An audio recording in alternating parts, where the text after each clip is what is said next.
A very warm welcome to you, and thank you so much for joining our Homeopathy 24/7 podcast. We are going to be speaking to an array of international guests who will share their knowledge and experiences of homeopathy with you. We will discuss all types of subjects such as remedies, symptoms, and stories of health. No matter where you are with your homeopathic journey, we aim to inspire you on your quest to natural health and living. The podcast is brought to you by Mary Greensmith, the founder of Homeopathy 24/7, which is a global platform connecting you with a homeopath wherever you are in the world, 24 hours a day. So let's get started with today's chat. Please welcome Mary Greensmith. Dr. Isaac Golden, it is so wonderful to be able to talk to you today. Thank you so much for joining us. It's my pleasure, Mary. And it sounds like we're going all around the world, which is very exciting. Yes, indeed. We've got lots of people. Our audience are home prescribers, people who are looking at learning about homeopathy. And of course, as soon as you start learning about homeopathy, you just become addicted when you realize what we can do. But you've got such a vast history in homeopathy. You've been a homeopath for many, many years, I understand. And you've done a PhD in Homeoprophylaxis. Tell us a little bit more about that. Right. So I started practicing homeopathy in 1984. Previously, my education and work was in economics and company finance and taxation of all things. And then in 1985, I started offering to parents an option where they could immunize their children, but not use vaccines if that was their choice. And so in 2000, I was offered an opportunity to do a doctorate on that work by Professor Avni Sali, a very distinguished cancer surgeon actually in Australia, who has led the integrative medicine field. And so I collected the data from 1986 to 2002, and that was the basis of half of my doctorate. The other half was looking more at the safety of homeoprophylaxis, vaccination, etc. The data collection, though, still remains, as far as I'm aware, the largest and longest data collection on endemic use of homeopathic immunization or homeoprophylaxis.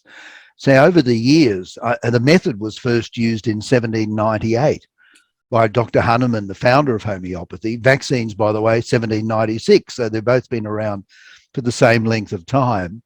But most of the use was in epidemic situations, emergency situations around the world, because as I'm sure your listeners know, homeopathy is used all the way around the world. So what I did in Australia was develop a program that could be used, if parents wished, instead of the orthodox vaccination schedule. So it was a 5 to 6 year program, and it was structured in a way to, if you like, follow or mimic the vaccination schedule at the time. Now, I've changed the schedule probably 4 times in a major way since then, and I'm no longer with my current schedule trying to mimic the orthodox vaccination schedule. One reason, of course, is that the number of vaccines has multiplied enormously from back in 1985. But really what it does, it gives parents a choice. And most of my work has been trying to collect data to make that choice a scientifically validated choice. So I've been to Cuba 4 times, I've been to India 5 times, working with the people in both those countries who put out immunization, homeopathic immunization programs in literally millions, and in the case of India, hundreds of millions of people in terms of doses. So those programs were mainly put out by government accredited agencies, either sub-departments of their local health department or universities, places like that. So we now have a massive amount of data showing, whether you understand how it works, that homeopathic immunization really does work. And all the data suggests a level of effectiveness around the 90% mark. And that's more than comparable with vaccines. But of course, the huge difference is there's no risk, because the homeopathic medicines are not toxic. There's no molecules of viruses or bacteria. There's no aluminium as an adjuvant. There's no formaldehyde to modify the intensity of the active ingredients.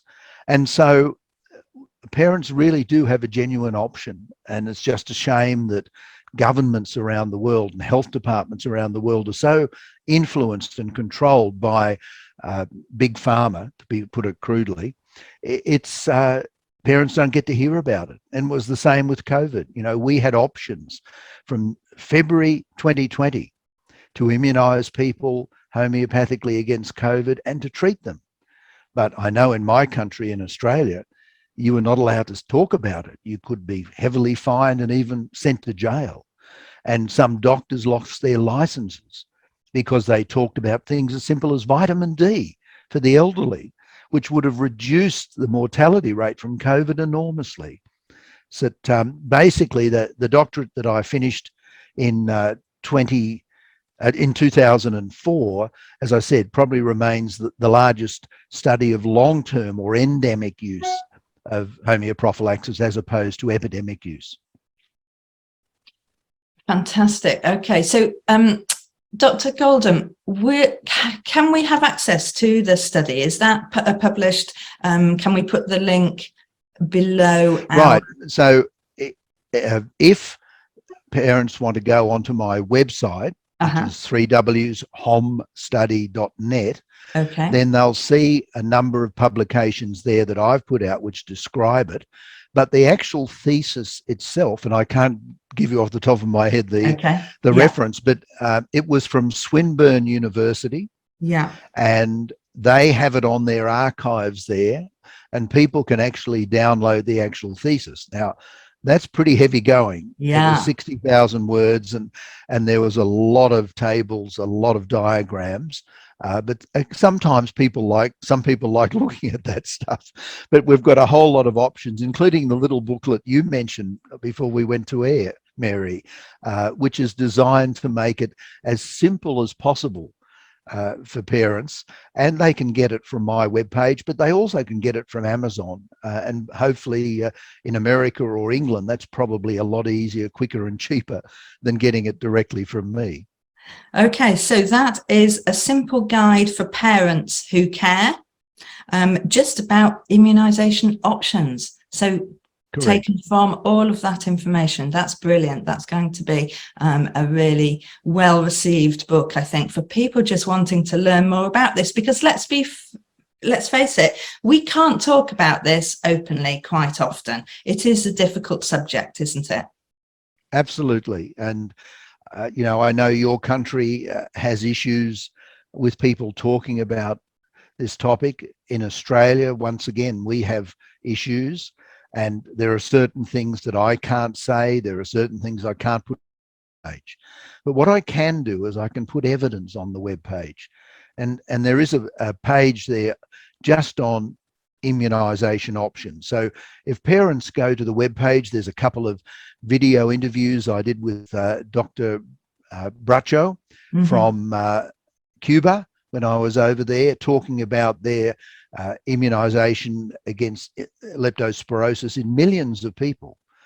And it's highly successful, very, very successful. And there's a whole lot of data and particular interest. Just below the last video on that page, there's a link to an article that your listeners can download for free. It's actually a summary of 2 articles I published in 2019 in peer-reviewed journals, where I talk about the use of homeoprophylaxis in just 3 countries in over 250 million doses, mainly, once again, government agencies in those countries. So even though every one of those studies on their own is subject to weaknesses. Every Yeah. study is. But Yes. when you look at them all together, when you look at the averages, they're so consistent. And they've been consistent for 220 plus years. That's the lovely thing about it. Isn't it fantastic? So I understand that you do courses for both practitioners and for mums as well, and you actually have a clinic and see people too. Well, I do have online courses in homeopathic immunisation, and also for mums and for practitioners. I have an online course for practitioners in treating vaccine injured children, because that's enormously important to me. I'm getting pretty old now, so I'm not taking on any new patients apart from immunisation and vaccine injury cases, and just servicing my old patients. But yeah, and I'm only doing it remotely now, because of COVID. We, probably like you, didn't see people face to face for quite a while. And to be honest with you, I'm so busy with other things. There's a lot of research going on still. And I'm actually working with Dr. Bracho, who moved from Cuba to Australia, which was lovely for me. He's not we're some, 8 or 10 hours drive from each other, but having him in the country makes it so much easier. So we're working on a few things, and I'm collecting other data about treating vaccine injury from the COVID vaccines, and hope to have that published, well, maybe in a year. It's hard to tell when one's so busy. Yeah. That's fantastic. So the work is still going on. So you've put in years and years and years into this life. Why? What happened? What changed you from finances? Well, the thing that really changed me was that I used to vaccinate my children, and before I knew what homeopathy was, and one of my children was vaccine injured. And so I stopped vaccinating, and I started to try and collect information, and there was hardly any information, back in the late 70s. In fact, the late Professor Robert Mendelsohn from America was probably the best source of information on concerns about vaccines. And he made certain statements. So I wrote to governments in Australia, America, UK, and other countries to collect data, because Mendelsohn said, well, when you look at the actual data, the vaccines have not made nearly as much difference to the decline, and particularly the deaths, from the major diseases against which they were used. And he was correct. And then I've always been interested in health in a general sense. I had an opportunity. I was working as a financial controller for a construction company up in Queensland, of all things. I had an opportunity to start studying natural medicine. I started with herbs and flower essences and tissue salts. And then one day someone said, have a look at homeopathy. And I said, what on earth's that? Anyway, I got some information and saw a photo of Hahnemann.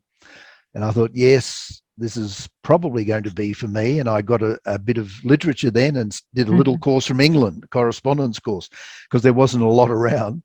And I thought, yes, I love this. And then I did some other courses in Australia. But when I got Hahnemann's lesser writings, then I read his essay, The Cure and Prevention of Scarlet Fever, which was published in 1801, but referred to his use of scarlet fever, belladonna, to prevent scarlet fever in 1798.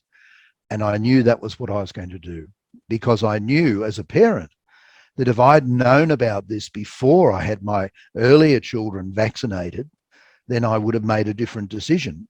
And the later children have never been vaccinated, and their health is quite different to the older ones. So that's interesting. That's the reason I changed. Okay. So you have the proof right there in your house.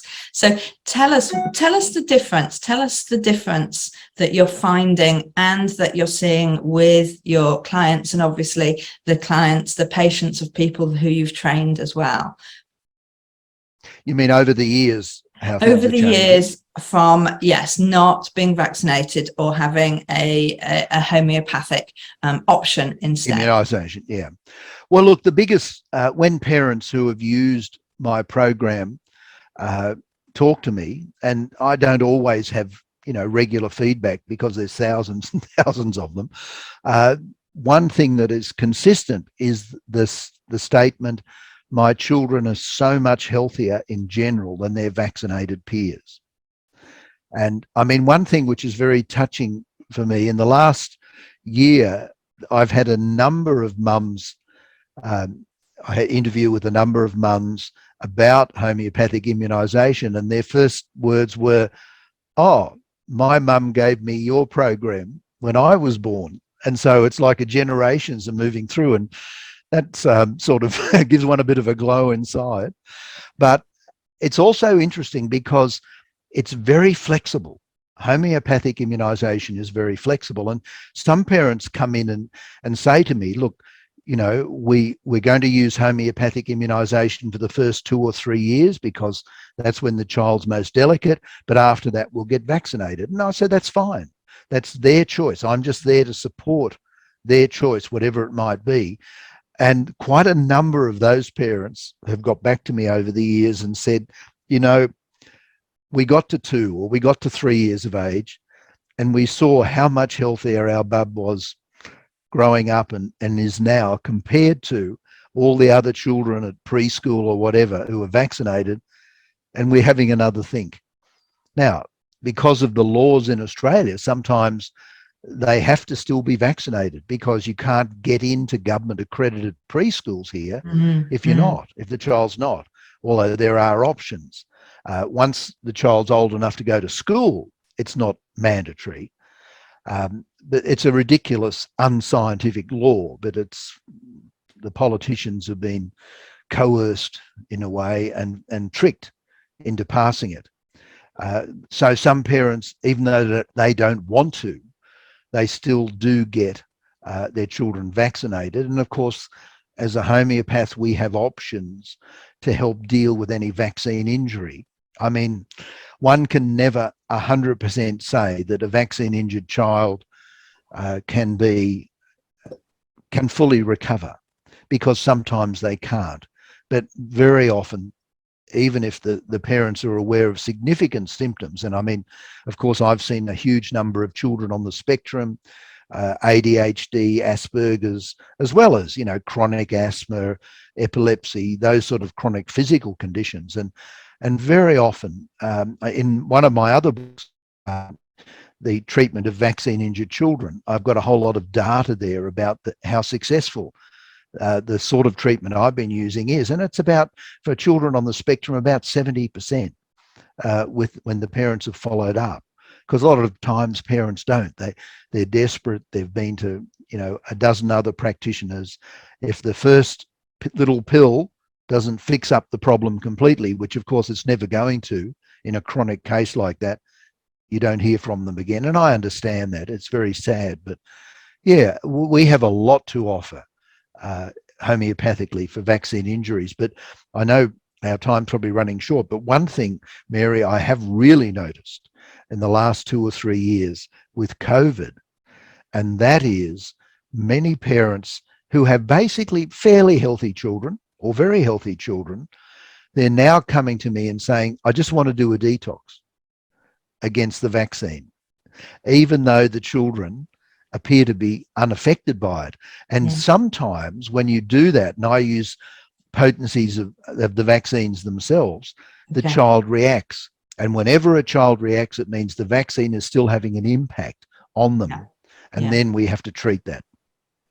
So that's a big change I've seen recently. Yeah, of course, because so many people I know were put in a position again. I had teenagers going off to college and they had to be vaccinated to be able to do that. And a lot of people who had been able to make choices up until then suddenly weren't able to. So when you say have a reaction from a detoxing methodology, can you explain a little bit more about what a reaction might be? Well, the reaction can be physical, mental, or emotional. And people say, tell me what to look for. And I said, no. You can't. Because, well, if you do, that's what they'll look for. Yes. But I just say to them, it can be anything. So any change that is unexpected, and the only clue is that you've just had the remedy, or a few days ago you've had the remedy, then let me know.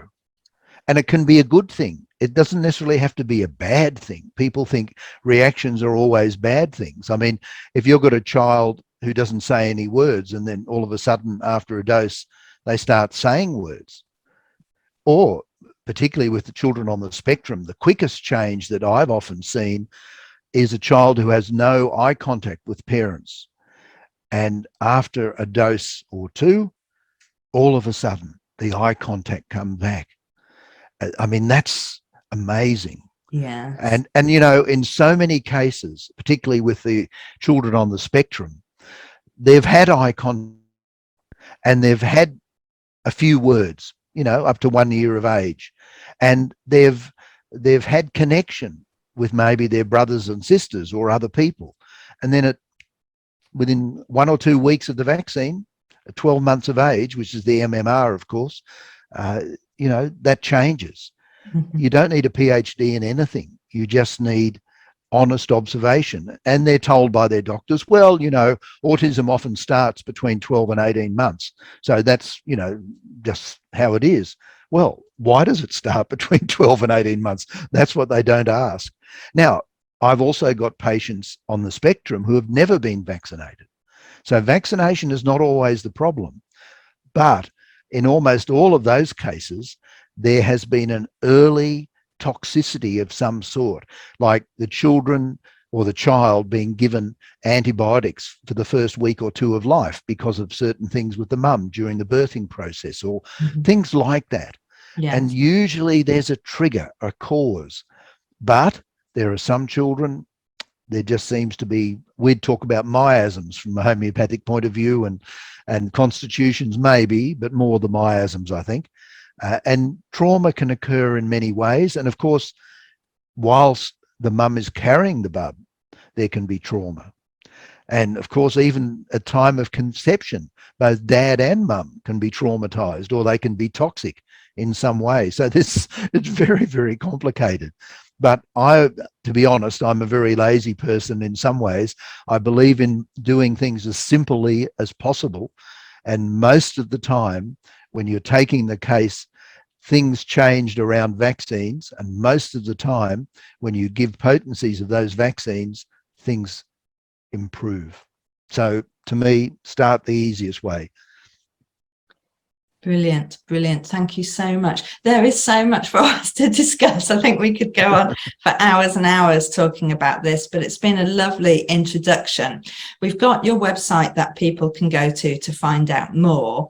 Is there something particular that people need to look out for to find a homeopath who has worked with you or trained with you or done some of your courses? Well, you just have to ask them. I mean, of course, in England and America, most homeopaths would not have done my courses, and they don't have to. You know, quite a few of the homeopaths have actually got my books, because apart from the little booklet you mentioned, I've got a book for practitioners, which tells them how to do a homeoprophylaxis program along the lines that I do it. So many people have got the book rather than do the course. Some people have done both. And I've also got a bigger book for parents, which is in its 7th edition. And it's called Vaccination and Homeoprophylaxis, a review of risks and alternatives. You can see the title on the website. And once again, that's available from Amazon as well, for parents who want to go into more detail, you know, more data than just the simple little introduction that you mentioned earlier. Perfect. Thank you so much. Thank you for your time. Thank you for coming to explain what it is you do and the wonderful work that you've been doing as a lifetime. It is. Yeah, absolutely. And I'm very blessed to have been put in the position to do it. But thank you very much, Mary. I do appreciate it. Thank you so much, Dr. Isaac Golden, for coming on and talking to us. I really enjoyed this episode and I hope you have too.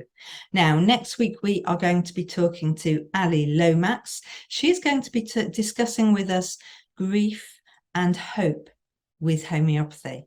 So I know this is going to be of interest for many, many people. So I hope you can stop by and join us next week. Look forward to seeing you there. Bye-bye.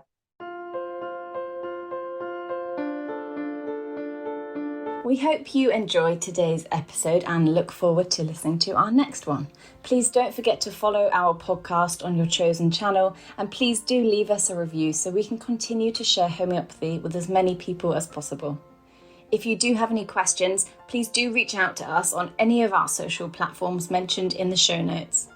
We at Homeopathy 24/7 hope to empower you on your natural health journey.